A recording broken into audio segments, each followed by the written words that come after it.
Assalamualaikum warahmatullahi wabarakatuh. Selamat datang kembali di Grobogan Gokil. Nah, sobat semua, ini ada sebuah kabar yang mengejutkan dari pihak pengacara Pak Jokowi ya. Jika hasil uji lapor identik, Roy Suryo CS bakal dipastikan masuk bui. Dengan terang benderang, tim pengacara Pak Jokowi mengungkapkan hal tersebut. Tak hanya itu saja, komunikolog politik dan hukum nasional Kang Tamil ini memberikan respon yang sangat menohok bagi gerombolan Roy Suryo CS, hingga membuat mereka lari terbirit-birit kalau mendengarnya ya. Nah, tanpa berlama-lama lagi, berikut adalah video lengkapnya. Ya, kalau memang hasilnya itu nanti dari lapornya menyatakan identik, ya kan kalau lapor itu tidak bilang ini asli atau palsu ya, tidak ada satupun hanya putusan pengadilan yang bisa identik gitu bahasanya. Kalau hasilnya bagus ataupun identik kan berarti sudah jelas kan. Tapi sudah jelas bahwa fitnah-fitnah yang dilontarkan oleh oknum-oknum semuanya itu telah terbantahkan. Sehingga dumas mereka yang di Bareskrim seharusnya sih henti ya, karena memang sudah dinyatakan bahwa ijazah ini adalah identik. Baik. Jadi kalau untuk Pak Jokowi itu kan memang melakukan pelaporan di Polda Metro Jaya, tetapi memang serangkaian peristiwanya itu menerangkan ada yang dilakukan, yang diduga dilakukan oleh beberapa pihak.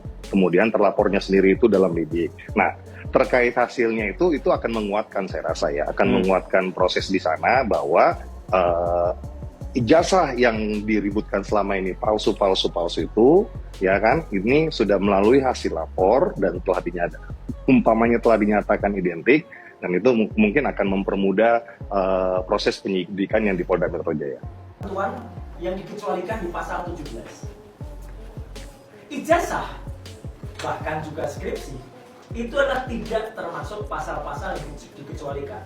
Bahkan sama sekali di luar Undang-Undang Perlindungan Data Pribadi nomor 27 tahun 2022 yang saya juga termasuk ikut merancangnya. Jadi kami akan dibodohi. Mohon maaf, saya saja yang pernah di DPR saja akan berusaha dibodohi dengan pemberlakuan undang-undang atau penyelenggaraan undang-undang, apalagi masyarakat biasa. Halo teman-teman. Kali ini saya membahas isu yang tidak berkesudahan, ya, yaitu tentang ijazah Pak Jokowi. Saya sebenarnya enggan untuk membahas ini, tapi saya melihat isu ini terus digulung dan tidak berkesudahan.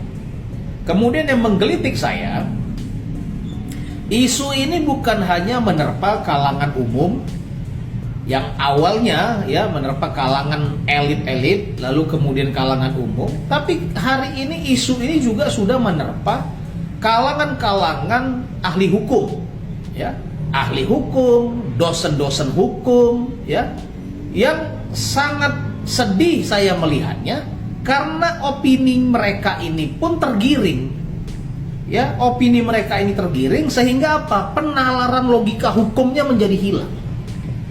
Saya jelaskan begini. Ijazah Pak Jokowi dikatakan palsu, gitu ya. Ijazah Pak Jokowi dikatakan palsu. Dalam hukum, ya, palsu atau surat palsu ini landasannya pasal 263 KUHP. Maka suatu surat dikatakan palsu, yang berhak menyatakan itu asli atau palsu adalah pihak yang mengotorisasi atau pihak yang mengeluarkan atau yang menerbitkan. Dalam hal ini ijazah Pak Jokowi itu ya dikeluarkan oleh UGM. Dia Fakultas Kehutanan di UGM, dia sarjana S1 UGM, yang mengeluarkan ijazahnya itu adalah UGM. Dan UGM sudah mengatakan bahwa ijazahnya itu asli. Maka selesai sudah narasi bahwa ijazah Pak Jokowi itu apakah palsu, apakah asli. Kelar, sudah. Ijazah itu dikatakan palsu dan kemudian diuji ya, seperti kita lihat ya, apa yang diminta oleh Roy Suryo dan kemudian tim yang menyatakan dirinya TPUA itu ya, minta agar ijazah Pak Jokowi itu dilakukan uji laboratorium forensik. Ini konyol. Konyolnya kenapa? Karena ini nggak ketemu basis hukumnya. Sebuah surat diuji di laboratorium forensik ketika pihak yang mengotorisasi atau pihak yang menerbitkan atau pihak yang mengeluarkan itu menyatakan bahwa surat itu palsu. Maka si pemegang surat untuk menyatakan atau membuktikan bahwa surat ini asli, dia kemudian minta permohonan dari pengadilan agar surat ini diuji lab, laboratorium forensik. Supaya apa? Menguatkan argumennya bahwa surat ini asli. Dan ini terjadi pada sengketa si pemegang surat kepada si pihak yang mengotorisasi atau penerbit surat. Hari ini si pemegang surat, dalam hal ini Pak Jokowi, dan pihak yang mengotorisasi surat atau menerbitkan surat atau mengeluarkan surat, dalam hal ini UGM, itu sama-sama mengakui surat itu asli atau ijazah itu asli. Maka tidak ada alasannya pihak-pihak lain kemudian masih meragukan itu. Ya.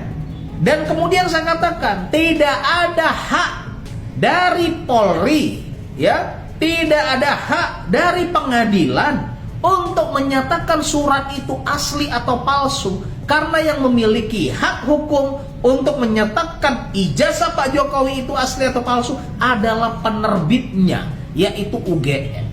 Maka saya katakan ini hanya soal penggiringan opini dan membuat gaduh dan membuat ricu. Semua pihak-pihak ini minta agar Pak Jokowi menunjukkan ijazahnya. Seolah-olah kalau Pak Jokowi menunjukkan ijazahnya maka persoalan clear. Pertanyaannya, apakah setelah ijazah Pak Jokowi ditunjukkan pihak-pihak ini percaya bahwasannya ijazah itu asli? Tidak. Gitu ya. Jadi ini udah bukan lagi dalam konteks penalaran hukum. Saya jelaskan penalaran hukum, pihak pemegang surat, pihak pemberi otorisasi sepakat bahwa surat itu asli, selesai. Harusnya Roy Suryo dan pihak-pihak yang menyatakan diri TPUA ini itu menggugat UGM. Ya, kalau mereka tidak senang, kira-kira UGM ini memberikan gelar sarjana kepada Pak Jokowi, mengeluarkan ijazah untuk Pak Jokowi karena dirasa Pak Jokowi itu tidak pantas dengan alasan bla bla bla bla bla. Maka yang harus dilaporkan oleh Roy Suryo itu UGM-nya. Maka yang harus digugat oleh Roy Suryo itu UGM-nya, begitu juga oleh TPUA. Sehingga nanti polisi bisa kemudian memeriksa apakah UGM itu mengeluarkan ijazah Pak Jokowi, memberikan gelar sarjana ke Pak Jokowi, itu adakah indikasi pidananya, atau pengadilan akan memeriksa apakah prosedural formilnya sudah tepat dan benar, atau apakah ada kaedah-kaedah yang dilanggar. Itu harusnya gitu ya. Jadi saya tergelitik untuk perlu menjelaskan ini agar masyarakat juga tidak dibawa terombang-ambing ke sana ke sini. Dan yang terlebih lagi yang saya cukup sedih melihat bahwa insan-insan insan hukum kita juga kemudian terbawa opininya ke kanan dan ke kiri. Jadi bahasa Inggrisnya masih sama UGM, tolong deh, agak pinter deh Mas Aiman. Kalau melihat dari omongan Roy Suryo atau Raja Panji ini, emang aku dadi pengen dupak cangkeme tenan iku. Dia bilang bahwa UGM itu kurang pintar. Jadi seolah-olah Panji ini membodohkan UGM. Padahal UGM itu adalah kampus yang sangat terkenal bahkan di dunia. Sedangkan si Raja Panji ini atau Roy Suryo ini ya katanya itu keturunan dari Pakualam, tapi nggak guna buat Indonesia. malah lebih berguna paku payung, paku usuk, paku reng, paku idep.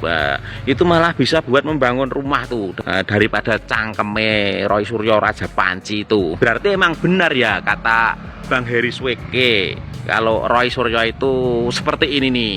Kuwi pejo asu iku. Kecek maune ora pejo wong kuwi keturunan pejo asu iku. Nah, besok di sidang pengadilan itu kan ijazahnya Pak Jokowi itu kan udah di lab itu, di lab forensik itu. Nah, nanti kalau hakimnya itu menyatakan bahwa ijazah Pak Jokowi itu asli, pasti gerombolan suhu pendek ini tetap tidak percaya.